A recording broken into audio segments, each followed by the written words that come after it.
Assalamualaikum warahmatullahi wabarakatuh. Perkenalkan, nama saya Muhammad Rahmatullah Syihab dari Mandua Kota Bogor, mata pelajaran Sejarah Kebudayaan Islam sekaligus mahasiswa PPG Universitas Islam Negeri Wasil Kediri dengan nomor peserta PPG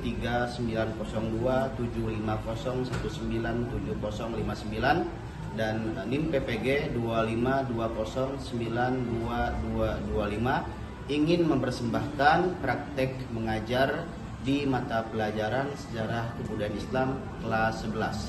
Selamat menyaksikan. Terima kasih.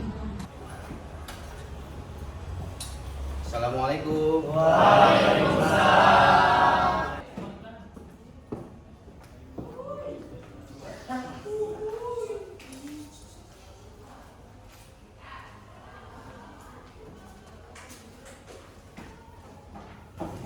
Baik, bismillahirrahmanirrahim. Assalamualaikum warahmatullahi wabarakatuh. Waalaikumsalam warahmatullahi wabarakatuh. Apa kabar semuanya? Alhamdulillah. Oke, alhamdulillah.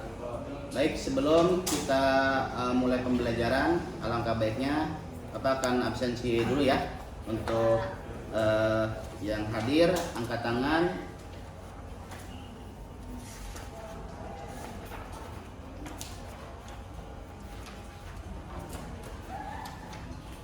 Ahmad Zaki, Hadir. Akifah, Alifah, Hadir. Karisa, Sakit Pak. Daniel, Hadir. Chen, alhamdulillah semua hadir. Tadi ada sakit ya, satu orang ya. Siapa tadi? Karisa. Baik. Baik, sebelum kita memulai pembelajaran hari ini, alangkah baiknya kita berdoa kepada Allah Subhanahu wa taala agar belajar kita pada hari ini dimudahkan dan dilancarkan. Silahkan perwakilan dari kalian, ketua kelas Daniel, untuk maju ke depan memimpin doa. Baik teman-teman, sebelum memulai pembelajaran SKI pada pagi hari ini, alangkah baiknya kita berdoa. Berdoa mulai. Bismillahirrahmanirrahim. Rabbi zidni ilman warzuqni fahman bi rahmatika ya arhamar rahimin. Amin. Baik, terima kasih Daniel. Selanjutnya sesuai dengan arahan dan instruksi Bapak Presiden kita untuk memperkuat rasa nasionalisme kita nyanyikan lagu kebangsaan kita yang berjudul. Siapa yang mau maju ke depan untuk? Saya, Pak. Oke, silakan terima.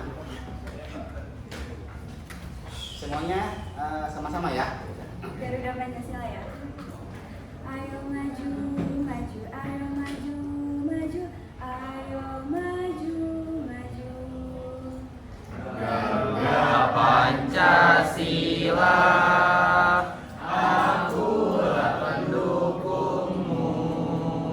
Patriot proklamasi, sedia berkorban untukmu. Pancasila dasar negara, rakyat adil makmur sentosa, pribadi bangsaku. Ayo maju, maju, ayo maju, maju, ayo maju, maju. Baik, terima kasih untuk Prima. Ya, terima kasih banyak. Baik, sebelum Bapak mulai, Bapak ingin bertanya dulu kepada salah satu di antara kalian. Siapa di antara kalian yang bisa menjawab kira-kira apa saja yang menyebabkan terjadinya sebuah keruntuhan dalam sebuah dinasti atau kerajaan? Saya Pak, Ya, faktor internal dan faktor eksternal dalam dinasti Pak. oke, betul.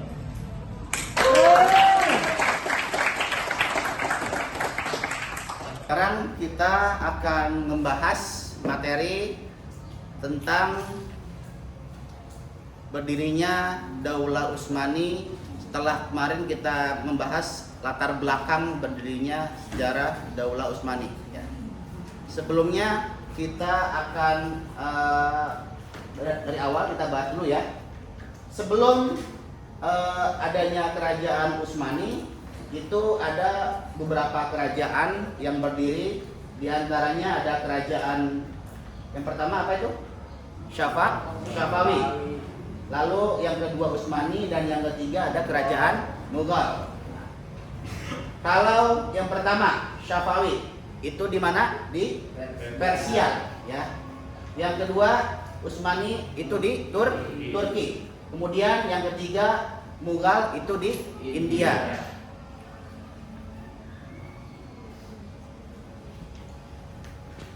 Nah, perlu diketahui yang sudah kemarin kita bahas juga, kita akan lebih memperjelas bahwa pendiri dari kerajaan Turki Utsmani ini adalah seorang cucu dari tokoh dari kaum Aws yang bernama Sulaiman. Jadi Sulaiman di sini bukan berarti beliau pendirinya ya, tapi melainkan beliau adalah ayah dari El-Tugrul, dan El-Tugrul adalah ayah dari Osman. Ya, Osman itu adalah cucu dari Sulaiman. Dari mana berasal kabilah Turki ini?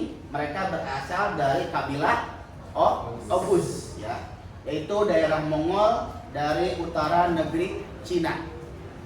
Kemudian singkat cerita, Sulaiman mengajak anggota sukunya untuk menghindari serbuan dari tentara Mongol ya, untuk berhijrah. Tapi sayangnya di perjalanan ya Sulaiman wafat, meninggal dunia, lalu dilanjutkan perjalanan oleh El-Tugrul. Nah, Bapak sengaja men-skip slide-slide yang sebelumnya karena sudah kita pelajari. Kita akan fokus terhadap faktor-faktor keruntuhan kerajaan Turki Utsmani. Apa saja faktor-faktornya kita akan bahas bersama. Yang pertama ada faktor internal, dan yang kedua ada faktor eksternal. Faktor internalnya dulu kita bahas. Yang pertama itu karena luas wilayah kekuasaan dan buruknya sistem pemerintahan. Nah, kenapa dikatakan buruk? Karena ditangani oleh orang-orang berikutnya yang tidak cakap. Jadi seperti ini ya, dari dinasti atau sistem pemerintahan dinasti itu tidak semuanya dari generasi ke generasi itu sesuai atau sama dengan sebelumnya, ya, sama dengan pemerintah sebelumnya. Ada yang masih belum seharusnya beliau memimpin, tapi sudah diangkat menjadi pemimpin, ya. Ada yang usia 14 tahun, ada yang usia 16 tahun, nah seperti itu. Yang kedua, kehidupan yang istimewa dan bermegahan, ya, kehidupan yang glamor, ya, yang terlalu boros atau yang bergelimang harta. Lalu yang ketiga, merosotnya perekonomian negara akibat pemborosan harta dan peperangan. Turki mengalami kekalahan terus menerus. Nah, jadi saat itu pun kenapa bisa sampai merosot? Ya, karena terjadi revolusi industri atau perangan di negara-negara sekitar Eropa saat itu. Kita lanjut ya. Lalu ini faktor eksternalnya. Yang pertama, timbulnya gerakan nasionalisme. Bangsa-bangsa yang tunduk pada kerajaan Turki berkuasa mulai menyadari kelemahan dinasti tersebut. Maka walaupun kerajaan Utsmani memperlakukan mereka sebaik mungkin, namun dan dalam benak mereka tetap saja bila Utsmani adalah penjajah yang datang menyerbu dan menguasai wilayah mereka. Baik, setelah Bapak sampaikan tadi materi terkini tentang faktor kemunduran atau keruntuhan dinasti Turki Utsmani, ya, Bapak akan memberikan sebuah tugas kelompok atau kerjasama. Kita akan bahas bersama setelah kalian mendiskusikan secara kelompok. Ya, kita akan mencari suatu permasalahan yang ada di materi yang ada di slide, ya. Yang pertama ya tentang dua saja ya, itu faktor internal dan faktor eksternal. Ya.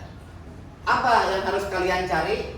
Ya, hanya tiga, ya, hanya tiga pertanyaan dan kalian bahas bersama secara diskusi. Yang pertama, ya, dari faktor internal, apa yang menyebabkan runtuhnya kerajaan dinasti Turki Utsmani secara internal, ya. Lalu sama yang kedua, apa yang menyebabkan faktor keruntuhan dinasti Turki Utsmani secara eksternal, ya. Yang kedua, siapa, ya, siapa yang terlibat dalam gerakan pemberontakan dinasti Turki Utsmani, baik secara internal maupun eksternal, ya. Lalu pertanyaan ketiga, bagaimana pihak kerajaan dalam menghadapi berbagai pemberontakan yang terjadi di kerajaan? Bisa dipahami semuanya? Nanti silahkan dibuat kelompok, ya, satu kelompok 5 orang, ya.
Baik, menurut hasil diskusi saya dan teman-teman saya, menurut saya faktor internal keruntuhan dari Turki Utsmani yang pertama adalah Mustafa Kemal Atatürk.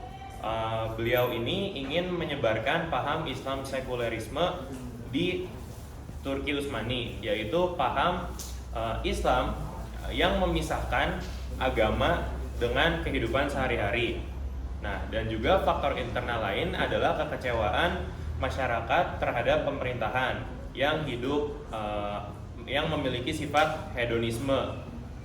Kemudian juga pemberontakan pasukan Janissary yang menyebabkan runtuhnya dinasti Turki Utsmani dari dalam. Baik, sekian hasil diskusi saya dengan teman-teman saya. Bila ada kurang mohon dimaafkan. Wassalamualaikum warahmatullahi wabarakatuh. Takbir. Allahu Akbar. Baik, dari Putri silakan satu orang. Silakan.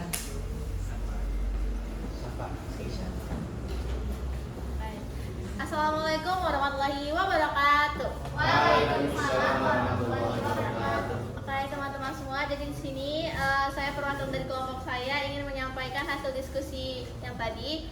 Jadi menurut kelompok kami, apa sih faktor eksternal yang menyebabkan keruntuhan dinasti Turki Utsmani ini? Jadi ada 3 poin. Yang pertama itu wilayah Turki Utsmani terlalu luas sehingga sulit untuk dikendalikan. Kemudian yang kedua itu perkembangan iptek yang semakin berkembang, itu juga berkaitan dengan kebutuhan militer yang relatif menurun. Kemudian munculnya gerakan nasionalisme, liberalisme hingga sekularisme. Cukup sekian dari saya. Wassalamualaikum warahmatullahi wabarakatuh. Waalaikumsalam warahmatullahi wabarakatuh. Baik, semuanya. Ya. Setelah kita mempelajari semua materi tentang keruntuhan dinasti Turki Utsmani pada pertemuan kali ini, Bapak ingin sedikit membuat refleksi atau pertanyaan akhir sebelum penutup. Kira-kira menurut kalian faktor apa yang paling berbahaya ya di dalam internal kerajaan ya yang menyebabkan sebuah keruntuhan dinasti atau kerajaan? Baik, siapa yang bisa menjawab? Saya Pak. Oke, Razan. Hilangnya rasa kepercayaan masyarakat terhadap suatu pemerintahan.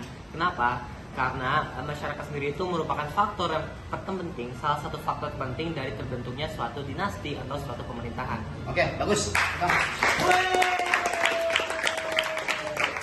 Pada akhirnya selesailah pembelajaran kita pada pertemuan hari ini di pelajaran SKI materi tentang dinasti Turki Utsmani di masa keruntuhannya. Ya. Bisa dipahami semuanya apa yang tadi saya sampaikan? Siap bisa Ya. Pak. Oke, tadi siapa yang menjadi faktor utama tokoh yang akhirnya melengsarkan dinasti Turki Utsmani dan mendirikan menjadi negara sekuler? Siapa barusan? Mustafa Kemal Atatürk. Ya, jadi beliau atau dia itu adalah pendiri negara Turki secara republik ya, bukan lagi secara daulah atau dinasti.